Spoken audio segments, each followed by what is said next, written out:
ठिकाना है। मतलब ऐसा गदर मचा है इस देश में, समझ में नहीं आता कि जालसाजों का ऐसा ऐसा इतना ज़्यादा नेटवर्क हो गया है। तो पासपोर्ट बनाने वालों का भी देखिए नेटवर्क है, और हर चीज़ जिसमें उन्होंने पासपोर्ट बना लिया, एजेंट आर पार चले गए, उन्होंने उसको इस्टेब्लिश किया, उसकी फ़ोटो लिया वगैरह, आधार कार्ड वगैरह फर्जी बना के उधर भेज दिया और उधर से आ गया। अब ये सवाल ये है, पुलिस से पूछा जाए कि भाई इतने रैकेट आपके यहाँ चल रहे हैं, उसको आपने क्या देखा? तो ठीक है, कुछ हद तक शायद वो पकड़ पाते हों, कुछ हद तक नहीं पकड़ पाते हों, उनके पास सूचना नहीं आती। पर इसमें कोई ये कहे कि साहब इसमें केवल हमारा काम तो फर्स्ट क्लास है और बाकी लोगों का काम थर्ड क्लास है, ये एटीट्यूड ज़िम्मेदारी टालने का है, और ये एटीट्यूड सच्चाई से भागने का है। सीधी सी बात ये है कि इसमें क्या राज्य पुलिस, क्या केंद्र पुलिस, क्या केंद्रीय सुरक्षा बल, सभी इसमें लगे हुए हैं, और हमारे immigration department, CID department, intelligence department, सबकी कुछ ना कुछ जिम्मेदारी बनती है। पर सबसे कहीं ना कहीं कोताही हुई है, और सबसे बड़ी कोताही राजनीतिक स्तर पर हुई है, क्योंकि समय समय पे हम लोग ये सवाल उठाते रहे, और बांग्लादेश से इमिग्रेशन के बारे में मैंने कितने कॉन्फ्रेंसेस में बोला, कितने लेक्चर दिए, कितने लेख लिखे, उसका कोई गिनती नहीं है। पर मैंने देखा कि किसी के कान पे जू नहीं रेंग रही है, तो फिर मैंने भी छोड़ दिया कि भाई क्या। मैंने तो एक आर्टिकल में यहाँ लिखा था कि will illegal migration lead to another partition of India, ये भी एक मेरे लेख का था। अब इससे ज़्यादा और क्या चेतावनी आदमी दे सकता है?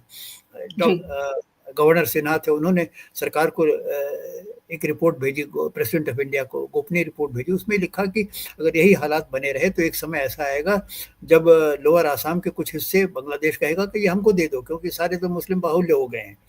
इसी तरह एक सेक्रेटरीज कमेटी थी, सेक्रेटरीज कमेटी, उसने भी लिखा कि it is a challenge not only to national security but it's also economic burden for India. मतलब अनचाहे लोग चले आ रहे हैं, जैसे कोई धर्मशाला या मुफ्त में खाना मिले, यहाँ खाना तो मिल ही जाएगा, बांग्लादेश में हम भूखे मर रहे थे। तो इस तरह से ये समस्या जटिल होती गई सालों साल में, अब इतनी ज़्यादा जटिल हो गई है। इसका मतलब गोडबोले साहब ने तो शायद 3 करोड़ इसका आकलन किया था, आज की तारीख 2 करोड़ आकलन किया था, अब तो ये 3-4 करोड़ 5 करोड़ से कम नहीं है बांग्लादेशी, और कोई प्रदेश ऐसा नहीं बचा है जहाँ की इलीगल माइग्रेंट्स ना हो। बांग्लादेशी तो आए, रोहिंग्या भी चले आए। मैंने तो कई बार ये सवाल उठाया कि भाई रोहिंग्या कश्मीर तक कैसे पहुंच गया?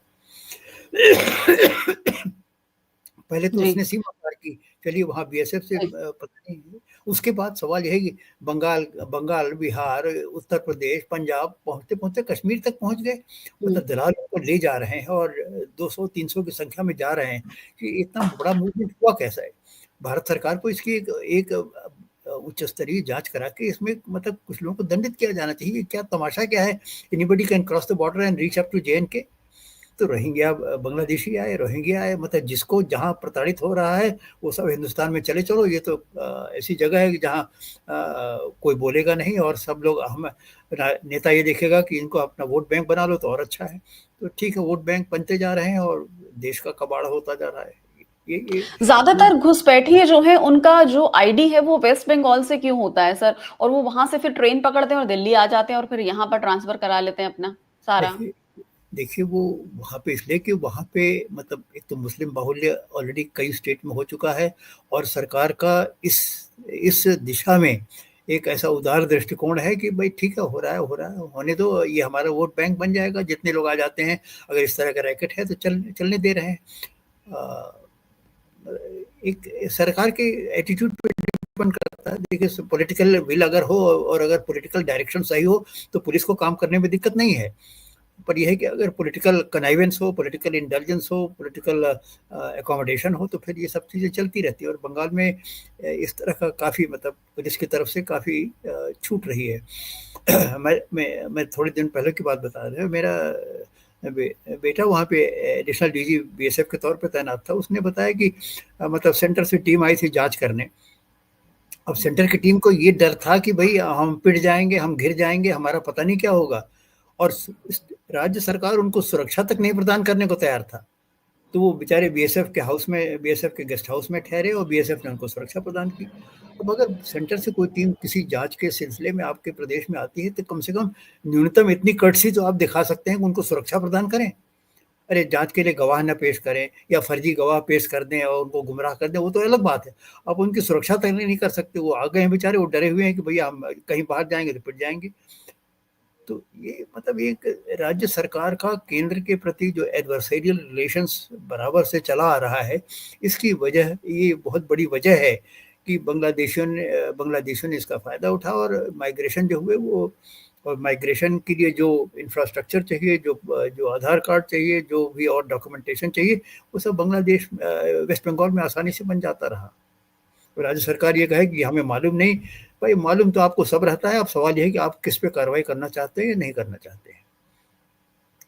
सर, जैसे आईडी बनते हैं, अगर वेस्ट बंगाल में किसी का घुसपैठिए के फर्जी आईडी बने, तो उनके लिए बड़ा आसान रहता है, ट्रेन पकड़ के दिल्ली आते हैं, दिल्ली में झुग्गियां बसा लेते हैं। चाहे वो यमुना के किनारे हो, फ्लड प्लेन्स पर, चाहे हम देखते हैं कि 75% एनक्रोच्ड हैं, चाहे जो हमारे रेजिडेंशियल एरियाज हैं दिल्ली के, उनके आसपास खूब सारी फॉरेस्ट एरिया पे झुग्गियां बना ली है। फिर यहीं का उनको अगर और आईडीज बन जाते हैं, वो अपना आईडी यहाँ ट्रांसफर करा लेते हैं, तो दिल्ली के लिए तो बड़ी मुश्किल वाली स्थिति हो जाती है ऐसे में। अब दिल्ली तो खैर आप दिल्ली के एनसीआर रीजन में रहते हैं, इसलिए हमको जी। दिखता है, पर ये समस्या दिल्ली तक सीमित नहीं है और हमें इसको एक राष्ट्रव्यापी समस्या मान के चलें तो ज़्यादा अच्छा होगा। दिल्ली में तो हम आप देख जी। रहे हैं, पर ये हम्म। राष्ट्रव्यापी समस्या है और हर प्रदेश में एक आकलन किया गया है। मैंने एक डिटेल रिपोर्ट कभी बहुत पहले बनाई थी, 10 साल पहले, उसमें हर स्टेट में क्या एस्टिमेट है वो हमने दिया था। तो हर स्टेट प्रभावित है इससे सर, और हर अगर जी। जी जी।